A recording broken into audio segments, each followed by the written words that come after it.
এক ফেরেশতার সাথে ওনার বন্ধুত্ব হয়েছিল, বলেছিলেন আমি আকাশ দেখতে চাই, আল্লাহর কাছে অনুমতি চাই। আল্লাহ বলল ঠিক আছে, ইদ্রিসকে আকাশে ঘুরাও।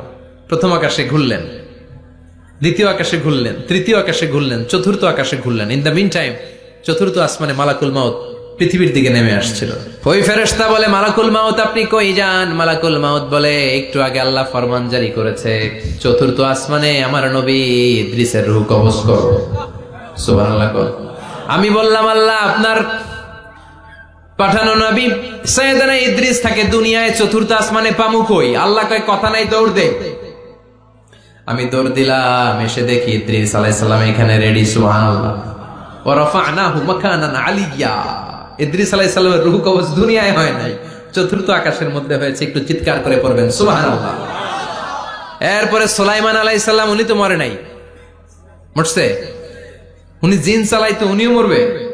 শক্তিশালী একজন নবী ছিল। উনি মালাকুল মাউতকে বলেছিলেন, মালাকুল মাউত আমার মৃত্যুর সুয়াইয়া সামান্য কিছু আগে আমারে বইলো, আমার একটা কাজ আছে। মালাকুল মাউত মৃত্যুর কিছু সময় আগে এসে বলল, সুলাইমান টাইম ইজ আপ, সময় শেষ, অল্প কিছু সময় বাকি, কি করবেন করেন। সাইয়েদনা সুলাইমান জিনদেরকে ডাকলো, ও জিনেরা, বিশাল একটা প্রজেক্ট আছে, প্রজেক্টে কাজ শুরু করো। আর কিছু জিনকে বলল, চারদিকে গ্লাস ফিটিং করা একটা রুম বানাও। সাইয়েদনা সুলাইমান আলাইহিস সালাম গ্লাস ফিটিং করা রুমের ভেতরে ঢুকলেন। এই রুমে ঢুকার দরজা নাই, হাতে একটা লাঠি নিলেন। কি নিলেন?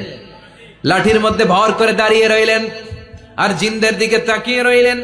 জিনেরা এত বদমাশ ছিল, সাইয়েদনা সুলাইমান দাঁড়িয়ে না থাকলে কাজ করতো না। ছিল ফাঁকিবাজ। কি ছিল? দাঁড়ায় না থাকলে আজও লোকজন কাজ করতে চায় না, ঠিক কিনা? মালিক দাঁড়ায় থাকলে ঠিকই কাজ হয়ে যায়। সুলাইমান আলাইহিস সালাম লাঠির মধ্যে ভর দিয়ে দাঁড়িয়ে রইলেন আর বললেন, কাজ করো। জিনেরাও কাজ শুরু করলো। ওদিকে মালাকুল মাউত এসে বলো, সুলাইমান সময় তো শেষ। সুলাইমান বলে, সমস্যা নাই, রূহ কবজ করো। উনি লাঠির মধ্যে ভর দিয়ে দাঁড়িয়ে রইলেন। গ্লাস ফিটিং করা রুমের ভিতরে কোরআন সাক্ষী। মালাকুল মাউত ওইভাবে লাঠিতে ভর দেওয়া অবস্থায়, দাঁড়ানো অবস্থায় সাইয়েদনা সুলাইমান আলাইহিস সালামের রূহ কবজ করে নিলেন। উনি এমন ভাবে দাঁড়িয়েছেন, রূহ চলে গেল, লাশ হয়ে দাঁড়িয়ে রইলেন। লাঠির মধ্যে দাঁড়িয়ে আছেন, জমিনের মধ্যে লুটিয়ে পড়ে নাই। সুবহানাল্লাহ। জিনগুলো দূর থেকে ভাবলো, বস তো দাঁড়ায় আছে। কে দাঁড়ায় আছে? জিনেরা মনে করছে বস দাঁড়ায় আছে, কাজ করতে হবে। করতে করতে পুরা প্রজেক্টের কাজ শেষ। ইন দ্য মিন টাইম ঝিঝি পোকা, উই পোকা, যেই পোকা কাঠ খেয়ে ফেলে, এই কাঠ খাওয়ার পোকা সুলাইমান আলাইহিস সালাম লাঠির ভেতরে ঢুকে লাঠিও খেয়ে ফেলেছে। সাইয়েদনা সুলাইমান আলাইহিস সালাম ধপাস করে জমিনে পড়েছে। আর জিনেরা কয়, হায় হায়, খালি খালি কাম করছে এতদিন। সুবহানাল্লাহ কইবেন না? সুলাইমান আলাইহিস সালাম বাঁচতে পারে নাই, চলে গেলেন। মুসা আলাইহিস সালাম মরছে।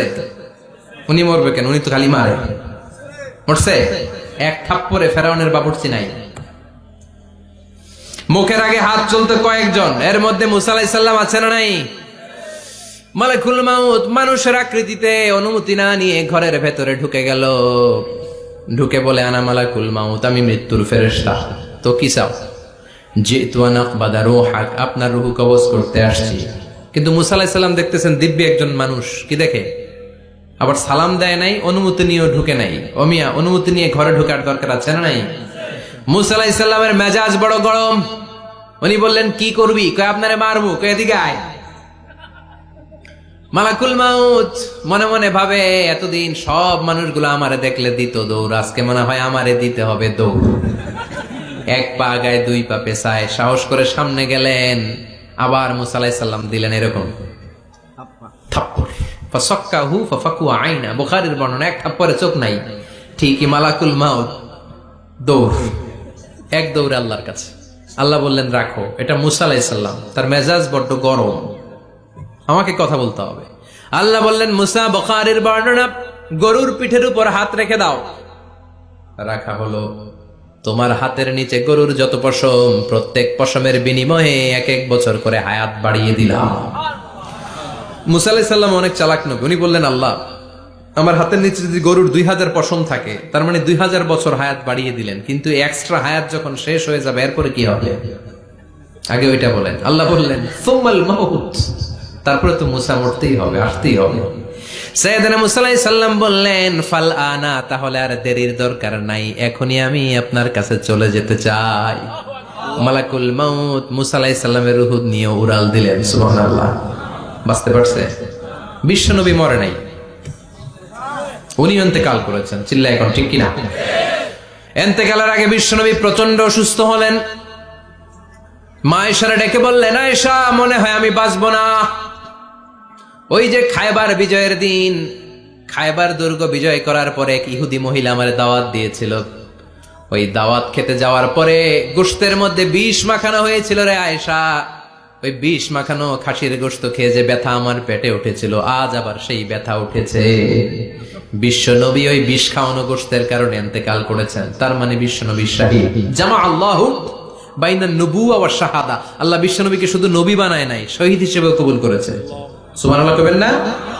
প্রচন্ড অসুস্থ, উনি ছাড়া মসজিদে নববীতে কেউ ইমামতি করার সাহস পায় না। বিশ্বনবী বললেন, আবু বকর তুমি যাও। আবু বকরও যায় না। বিশ্বনবী বললেন, পানি আনো। বিশ্বনবী পানি দিয়ে ওযু করলেন। ওযু করে কয়েকজন সাহাবীকে ধরে উঠতে চাইলেন, আবার ধপাস করে বেহুশ হয়ে পড়ে যায়। বিশ্বনবী উঠতে পারে না। আবার বললেন, ঠান্ডা পানি আনো। পানির ভেতরে বিশ্বনবী 2 হাত ঢুকিয়ে দিয়ে ঠান্ডা ভিজা হাত দিয়ে চেহারার মধ্যে মাসে করলেন আর বললেন, ইন্নালিল মাউতি লা সাকারাত। হায়রে মৃত্যুর কি যন্ত্রণা, হায়রে মৃত্যুর যে কি কষ্ট। ও মিয়া, বিশ্বনবী যদি মৃত্যুর কষ্টে কাতরায়, আমাদের অবস্থা কি? আমাদের নসিবে কি আছে? আল্লাহ তুমি বাঁচাও, পড়ে না আমি। বিশ্বনবী কাঁদছেন, সাহাবারা একের পর এক দেখতে আসে। কান্নার রোল পড়ে গেল চারদিকে। বিশ্বনবীর কলিজার টুকরা নয়নের পুটুলি সাইয়্যিদাতুনা ফাতিমা বিশ্বনবীর কান্না সহ্য করতে পারে না। বিশ্বনবীকে ধরে সাইয়্যিদাতুনা ফাতিমা কান্নাকাটি শুরু করে দিলেন আর বললেন, ওয়া কুরবাবা, ওয়া কুরবাবা, হায় হায় আমার বাবার কি কষ্ট, আমার বাবার কি কষ্ট হচ্ছে।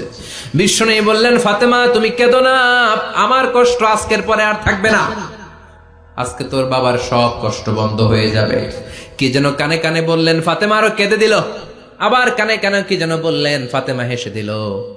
বিশ্বনবীর ইন্তেকালের অনেক পর মা আয়েশার কাছে ফাতেমা বললেন, আমি যখন প্রথমে কেঁদেছিলাম, আব্বা বলেছিল আমি আর বাঁচবো না রে ফাতেমা।